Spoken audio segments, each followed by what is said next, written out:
I'm Jonathan Moore. Many years ago, a young man from the tiny town of Östhammar in Sweden went on a journey to America to follow his dream and become an actor. Now, 40 years later, Bo Brundin returned to his birthplace. He was highly successful as an actor, both on stage, on screen and cinema, and on television, and not to mention radio. Bo did it all. And today he's going to tell us about some of his wonderful adventures and some of the great people he met on his journey. Amazing to come back after all this time. Oh, there's a kitty cat. Even the cat was waiting for you to be here.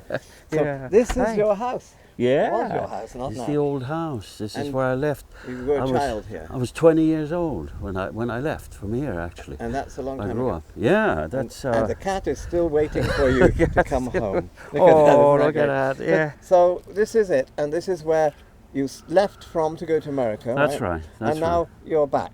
Yep. And you've come full circle in your life. That's right. But That's right. your life is not finished, and you're going to keep acting for a long, long time. Oh yeah, I should hope so. So this is a new beginning in some ways. Yeah. The rebirth. The rebirth of Bo Brundin. That's going to do it for you. And this was the room where we were at, right up there. Right over That's there. that little room, yeah. My father had the office on the top.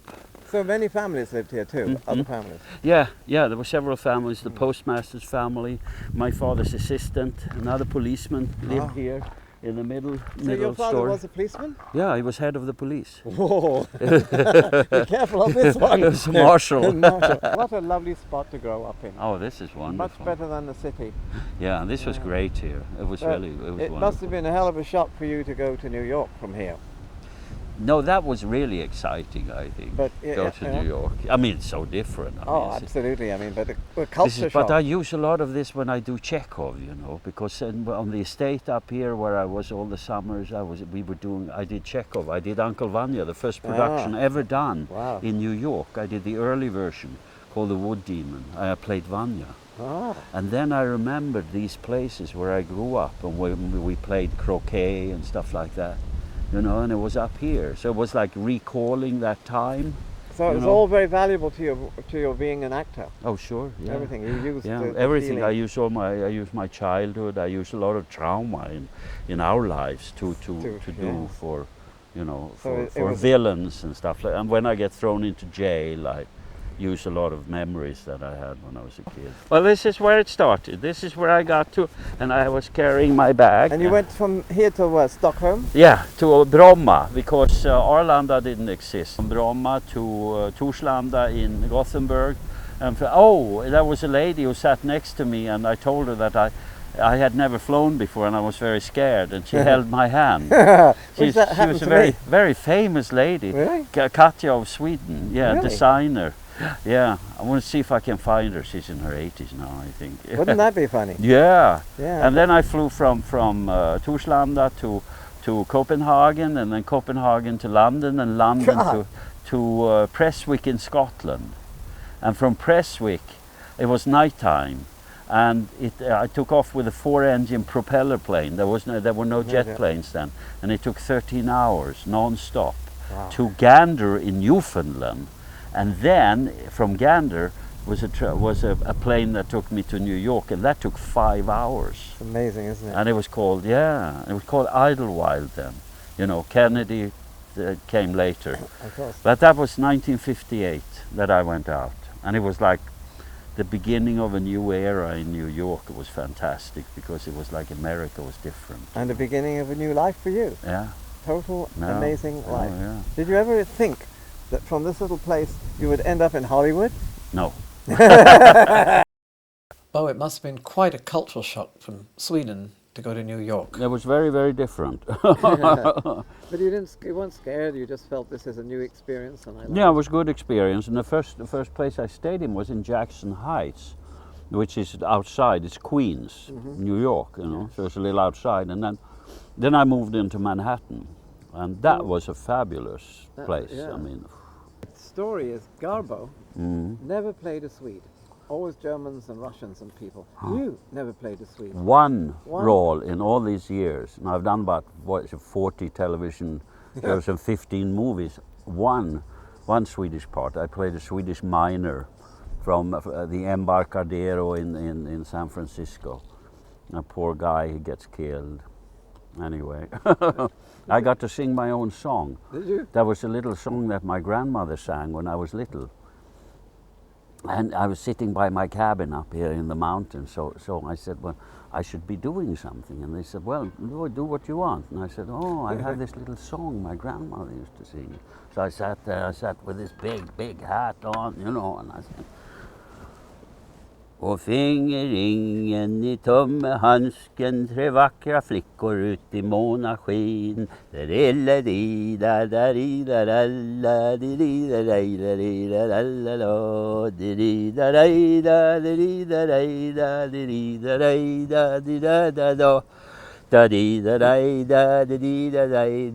vackra flickor ut I månasken.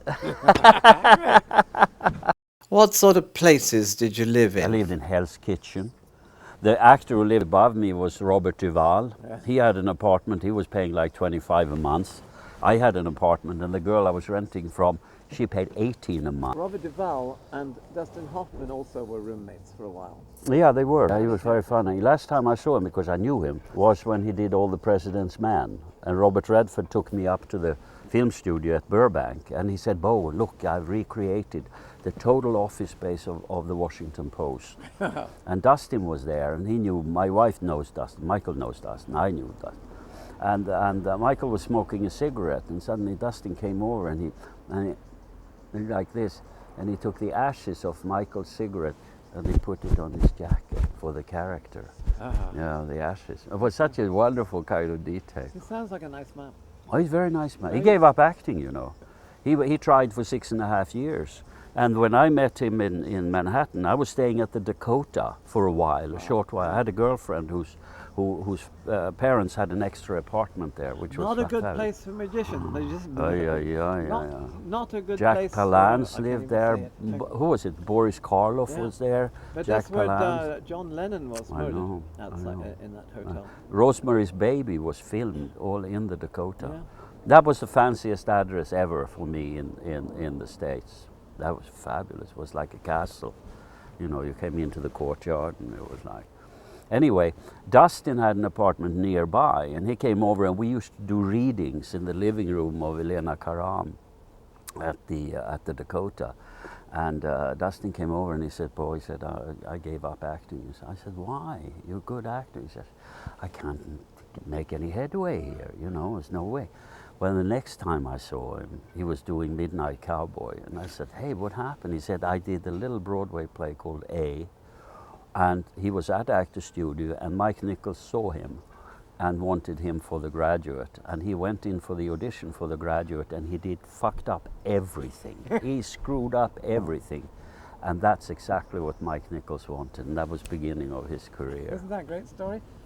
All the people that I studied with, the classes, you saw some wonderful people. And You'll never know about them a here. minute amount of them actually get to do something great, even though they are great. There's so much luck involved. Yeah. I mean, my whole career is based on incredible stuff.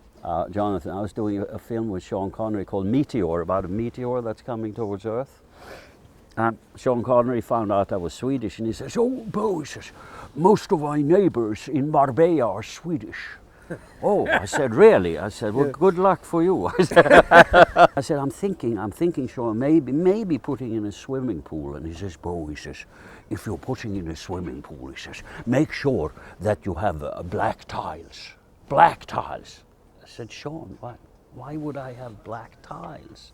He says, because you see, the black tiles, they reflect the heat. And you don't have to switch on the electricity and you get the heat for free. And I said, Sean, you're from Scotland, aren't you? And he says, oh, yes, I'm from Scotland. Great.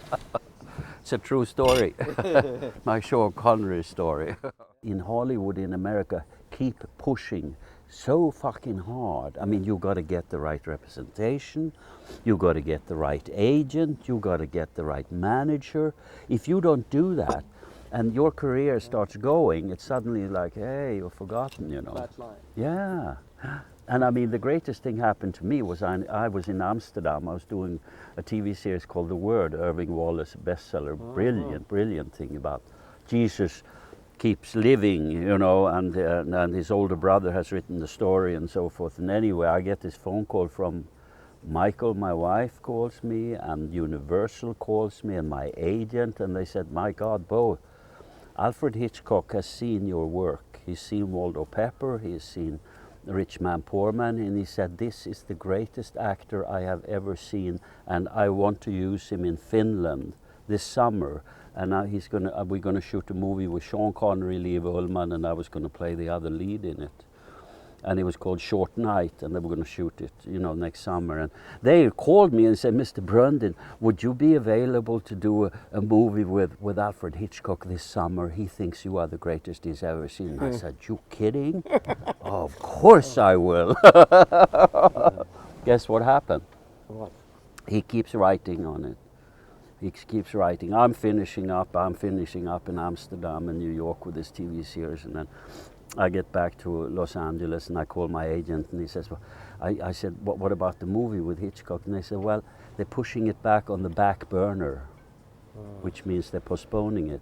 I said, why? Because Hitchcock is not feeling good. But he's going to work every day working on the movies. He's coming into work, so we're figuring on doing this. Well, he got the movie finished and then he died. So you killed Hitchcock. movie is still there. Universal still has the movie. And they never made it. They never made it, but the way Hitchcock worked, you could get someone else to do the movie. So then I thought, well, who could I get? I get Francois Truffaut. He loved Hitchcock. I said, I get Francois Truffaut. Then I was going to approach Francois Truffaut. Then he died. I said, whoa, maybe we shouldn't be doing this, guys. If Hitchcock tells me that I am the greatest actor he has ever seen, I got it done. I don't need an Oscar. Thank you very much. Hitchcock already told me. No more jobs. I'm retired now. Thank you very much.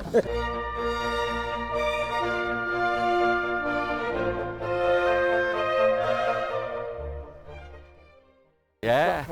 The theatre where you have to go when you really are a star. The Royal Dramatic Theatre. And you've worked here. I worked here, but I didn't start as an actor.